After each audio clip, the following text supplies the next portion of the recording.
Hello, ಶುಭೋದಯ. Welcome back to my YouTube channel. ಎಲ್ಲರೂ ಹೇಗಿದ್ದೀರಾ? ಎಲ್ಲರೂ ಚೆನ್ನಾಗಿರಿ ಅಂತ ಹೇಳ್ತಾ ನಾನಂತೂ ತುಂಬ ಚೆನ್ನಾಗಿದ್ದೀನಿ. ಇವತ್ತು ನಾನು ಎದ್ದೋಳಷ್ಟರಲ್ಲಿ ನಮ್ಮಮ್ಮ ಎದ್ದು ಎಲ್ಲ ಕೆಲಸ ಮುಗಿಸಿ ತಿಂಡಿಗೆ ರೆಡಿ ಮಾಡ್ತಾಯಿದ್ರು. ಏನು ಮಾಡ್ತಿದ್ದೀರಾ ಕೇಳೋಣ ಬನ್ನಿ. ಅಮ್ಮ ಗುಡ್ ಮಾರ್ನಿಂಗ್. Good morning. ಏನಮ್ಮ ತಿಂಡಿಗೆ? Vegetable rice. ಓ, ವೆಜಿಟೇಬಲ್ ರೈಸ್. ಚೆನ್ನಾಗಿದೆ. ರೈಸ್ಗೆ ಮೊಸರು ಚಟ್ನಿ. ಓಕೆ. ಈಗ ಇದು ನಾಷ್ಟ ಮಾಡ್ಕೊಂಡು ಅಂಗಡಿಗೆ ತೊಗೊಂಡು ಹೋಗ್ಬೇಕಾ? ನಾಷ್ಟ ಮಾಡ್ಕೊಂಡು ಅಂಗಡಿ ತೊಗೊಂಡು ಹೋಗ್ಬೇಕು. ಸರಿ. ನಾನು ತಿಂಡಿ ಎಲ್ಲ ಮಾಡಿಕೊಂಡು ಅಮ್ಮ ಹೀರೆಕಾಯಿ ಬಸ್ಸಾರು ಮಾಡು ಅಂತ ಹೇಳಿದ್ರು. ನಾನು ಯಾವ ಥರ ಬಸ್ಸಾರು ಮಾಡ್ತೀನಿ ಅಂತ ತೋರಿಸ್ತೀನಿ ಬನ್ನಿ. ಫಸ್ಟು ಒಂದು ಕುಕ್ಕರ್ಗೆ 3 ಲೋಟ ಆದಷ್ಟು ನೀರು ಹಾಕ್ಕೋಬೇಕು. ನಾನಿಲ್ಲಿ ಕಾಫಿ ಕುಡಿತೀವಲ್ಲ ಆ ಲೋಟದಲ್ಲಿ 1 ಲೋಟ ಆಗಷ್ಟು ತೊಗರಿಬೇಳೆ ಹಾಕ್ಕೊಂಡಿದ್ದೀನಿ. ಅದೇ ಲೋಟದಲ್ಲಿ 1/4 ಲೋಟ ಆದಷ್ಟು ಹೆಸರು ಕಾಳನ್ನ ಹಾಕ್ಕೊಂಡು ಅವೆರಡನ್ನೂ ಚೆನ್ನಾಗಿ ವಾಶ್ ಮಾಡಿ ಕುಕ್ಕರ್ಗೆ ಹಾಕಬೇಕು. ನಮ್ಮನೆ ಸ್ವಲ್ಪ ಖಾರ ತಿಂತೀವಿ, ಅದಕ್ಕೆ 7ರಿಂದ 8 ಹಸಿಮೆಣ್ಸಿನ್ಕಾಯಿ ಹಾಕ್ಕೊಂಡೆ. ಒಂದು ಸ್ವಲ್ಪ ಉಪ್ಪು ಹಾಕ್ಕೊಂಡೆ. ಆ ಕಾಳುಗಳನ್ನ ಬೇಯಕ್ಕೆ ಇಟ್ಬಿಟ್ಟು ಹೀರೆಕಾಯಿನ ಸಣ್ಣದಾಗಿ ಹೆಚ್ಕೊಂಡು ಅದನ್ನು ತೊಳೆದು ಅದೇ ನೀರಿಗೆ ಹಾಕ್ಬಿಟ್ಟು ಒಂದು ವಿಶಿಲ್ ಕೂಗಿಸ್ಕೋಬೇಕು.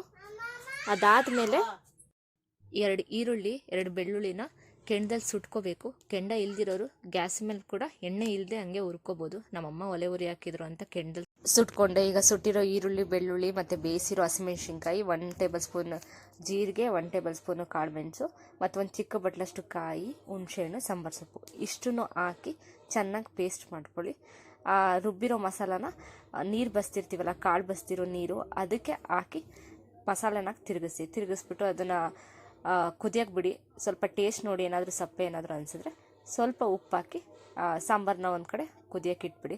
ಈಗ ಸಾಂಬಾರು ಕುದೀತಿರಲಿ, ಈ ಕಡೆ ಸೊಪ್ಪು ಕಾಳನ್ನ ಒಗ್ಗರಣೆ ಹಾಕೋದ. ಒಂದು ಬಾಣಲಿ ಇಟ್ಟು ಒಂದು ಒಣಮೆಣ್ಸಿನ್ಕಾಯಿ, ಈರುಳ್ಳಿ ಹಾಕಿ ಫ್ರೈ ಮಾಡಿ. ಅದು ಸ್ವಲ್ಪ ಗೋಲ್ಡನ್ ಬ್ರೌನ್ ಆದಮೇಲೆ ಆ ಈರುಳ್ಳಿನ ತೆಗ್ದು ಸ್ವಲ್ಪ ಸಾಂಬಾರಿಗೆ ಹಾಕಿ ಸ್ವಲ್ಪ ಚೆನ್ನಾಗಿ ಟೇಸ್ಟ್ ಆಗಿರುತ್ತೆ. ಅಮ್ಮ ಅದನ್ನು ಮಾಡ್ತಿದ್ರು, ನನಗೂ ಅದೇ ಅಭ್ಯಾಸ ಆಗೈತೆ. ಆ ಈರುಳ್ಳಿಗೆ ಕಾಳನ್ನ ಹಾಕ್ಬಿಟ್ಟು ಸ್ವಲ್ಪ ಲಾಸ್ಟಲ್ಲಿ ಕಾಯಿ ತುರಿ ಹಾಕಿ ಮಿಕ್ಸ್ ಮಾಡಿದ್ರೆ ಮುಗೀತು. ಕಾಳು ಪಲ್ಯ ರೆಡಿ, ಸಾಂಬಾರು ರೆಡಿ. ಇವಾಗ ಮುದ್ದೆಗೆ ನೀರು ಇಟ್ಕೊಳ್ಳೋಣ. ನೀರಿಟ್ಬಿಟ್ಟು ಸ್ವಲ್ಪ ಉಪ್ಪು ಮತ್ತು ಹಿಟ್ಟು ಹಾಕಿ ಆ ನೀರನ್ನ ಕುದಿಯಕ್ಕೆ ಬಿಡಬೇಕು. ಕುದಿ ಬಂದಾದಮೇಲೆ ಕುದಿತಿರೋ ನೀರಿಗೆ ಹಸಿಟ್ಟು ಹಾಕೋಬೇಕು. ನೋಡ್ಕೊಂಡು ಹಸಿಟ್ಟು ಹಾಕ್ತಾಯಿರಿ. ಸ್ವಲ್ಪ ತೆಳ್ಳೆ ಆಗಬಾರ್ದು. ತೆಳ್ಳೆ ಆದರೆ ಸಣ್ಣ ಗಂಟಾಗ್ಬಿಡುತ್ತೆ. ಸೊ ನೋಡ್ಕೊಂಡು ಹಿಟ್ಟು ಕಡಿಮೆ ಆದರೆ ಇನ್ನೊಂದು ಸ್ವಲ್ಪ ಹಿಟ್ಟು ಹಾಕ್ಬಿಟ್ಟು ಅದನ್ನು ಬೇಯಕ್ಕೆ ಬಿಡಿ. ಅದು ಗಮ್ ಅಂತ ಸ್ಮೆಲ್ ಬರುತ್ತೆ. ಆಗ ಕೆಳಗಡೆ ಇಳಿಸ್ಕೊಂಡು ಮುದ್ದೆನ ಚೆನ್ನಾಗಿ ತಿರುವಿ ಗಂಟಿಲ್ದಂಗೆ. ಅದಾದಮೇಲೆ ನಿಮಗೆ ಯಾವ ಸೈಜಲ್ಲಿ ಬೇಕು ಆ ಸೈಜಲ್ಲಿ ಮುದ್ದೆ ಕಟ್ಕೊಳ್ಳಿ. ನಮ್ಮ ಅಪ್ಪಂಗೆ ಸಣ್ಣ ಕಟ್ಟಿದ್ರೆ ಇಷ್ಟ ಆಗಲ್ಲ, ಅದಕ್ಕೆ ಸ್ವಲ್ಪ ದಪ್ಪ ಸೈಜಲ್ಲಿ ಮುದ್ದೆ ಕಟ್ತಾಯಿದ್ದೀನಿ. ಕಟ್ಟೆಲ್ಲ ಆದಮೇಲೆ ಮುದ್ದೆ ಪಾತ್ರೆಗೆ ನಮಸ್ಕಾರ ಮಾಡ್ಕೊಳ್ಳಿ. ಯಾಕಂದರೆ ಕಾಲಲ್ಲಿ ಒತ್ತಿ ಇಟ್ಕೊಂಡಿರ್ತೀವಲ್ಲ ಅದಕ್ಕೆ. ಈಗ ಮುದ್ದೆನೂ ರೆಡಿ, ಸಾಂಬಾರು ರೆಡಿ, ಪಲ್ಯನೂ ರೆಡಿ. ದಾದಾ ಡ್ಯೂಟಿ ಮುಗಿಸ್ಕೊಂಡು ಮಧ್ಯಾಹ್ನ ಊಟಕ್ಕೆ ಅಂತ ಮನೆಗೆ ಬಂದೈತೆ. ಬನ್ನಿ ಕೊಟ್ಬಿಟ್ಟು ಟೇಸ್ಟ್ ಆಗಿದೆ ಕೇಳೋಣ. ದಾದಾ, ಹೀರೆಕಾಯಿ ಬಸ್ಸಾರು ಹೆಂಗಿದೆ? ಸೂಪರ್ ಆಗಿದೆ. ಹೌದಾ? ಅಮ್ಮ, ಹೀರೆಕಾಯಿ ಬಸ್ಸಾರು ಹೆಂಗೈತೆ ನೋಡಿ ಫ್ರೆಂಡ್. ಊಟ ಎಲ್ಲ ಆದ್ಮೇಲೆ ಲಾಸ್ಟ್ ಹೊತ್ತಲ್ಲಿ ಕೇಳ್ತಾವಳೆ ನನ್ನ ಮಗಳು. ತುಂಬಾ ಚೆನ್ನಾಗೈತೆ ಹೀರೆಕಾಯಿ ಪಲ್ಯ ಬಸ್ಸಾರು. ನೀವು ಮಾಡ್ಕೊಳ್ಳಿ, ತಿನ್ಕೊಳ್ಳಿ.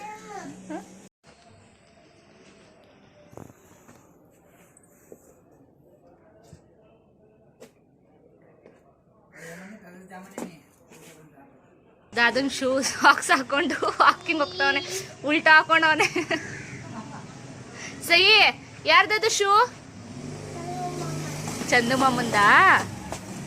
ಮಧ್ಯಾಹ್ನ ಮುದ್ದೆ ಬಸ್ಸಾರು ತಿಂದು ಒಂದು ಒಳ್ಳೆ ನಿದ್ದೆ ಮಾಡಿಕೊಂಡು ಮಲ್ಕೊಂಡಿದ್ದೆ. ಅಷ್ಟರಲ್ಲಿ ಇವಳು ನಾನು ದೊಡ್ಡ ಮನೆ ತುಂಬಾ ಬೇಜಾರಾಯ್ತು ಮನೇಲಿ ಅಂತ ಸರಿ ಹೋಗದ ಅಂತ ಅಂದ್ರೆ ಅದಕ್ಕೆ ಇವಾಗ ನಮ್ಮ ಅತ್ತೆ ಮನೇಲಿ ಇದ್ದೀವಿ ನಾವು. ಹೌದು, ನಾವು ನಮ್ಮ ಅತ್ತೆ ಮನೆಗೆ ಬಂದಿದ್ದೀವಿ. ಮಕ್ಕಳೆಲ್ಲ ಫುಲ್ ಖುಷಿ ಪಟ್ಬಿಟ್ಟಿದ್ದಾರೆ, ಆಟ ಆಡ್ತಾ ಇದ್ದಾರೆ ನೋಡಿ. ಪಾಡಿಗೋರು ಆಟಾಡ್ತಾರೆ, ನಾವು ಏನು ಚಿಂತೆನೇ ಮಾಡೋದು ಬೇಡ. ಮಕ್ಕಳಿಗೆ ಮಕ್ಕಳ ಜೊತೆ ಇದ್ರೇನೆ ಖುಷಿ ಅನ್ಸುತ್ತೆ. ಅದಕ್ಕೆ ಮಕ್ಕಳ ಜೊತೆನೆ ಬಿಡಬೇಕು.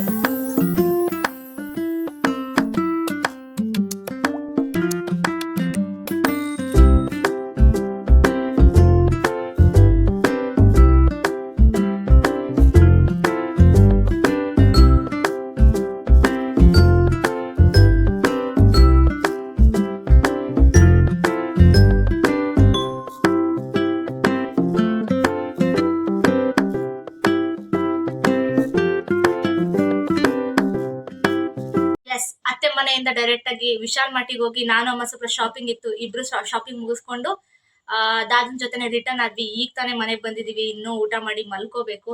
ಯಾಕೋ ತುಂಬಾ ಹಠ ಮಾಡ್ತಿದ್ದೇನೆ ಬೆಳಿಗ್ಗೆಯಿಂದ. ಅವನ್ಗೂ ಫಸ್ಟ್ ಮಲಗಿಸ್ತೀನಿ. ಅಲ್ಲಿವರೆಗೂ ಮುಂದಿನ ಬ್ಲಾಗ್ ಸಿಗ್ತೀನಿ. ಅಲ್ಲಿವರೆಗೂ ಕೀಪ್ ಸಪೋರ್ಟಿಂಗ್, ಸಬ್ಸ್ಕ್ರೈಬ್ ಮಾಡಿ, ಲೈಕ್ ಮಾಡಿ ಶೇರ್ ಮಾಡಿ. ಶೇರ್ ಮಾಡಿ. Good night.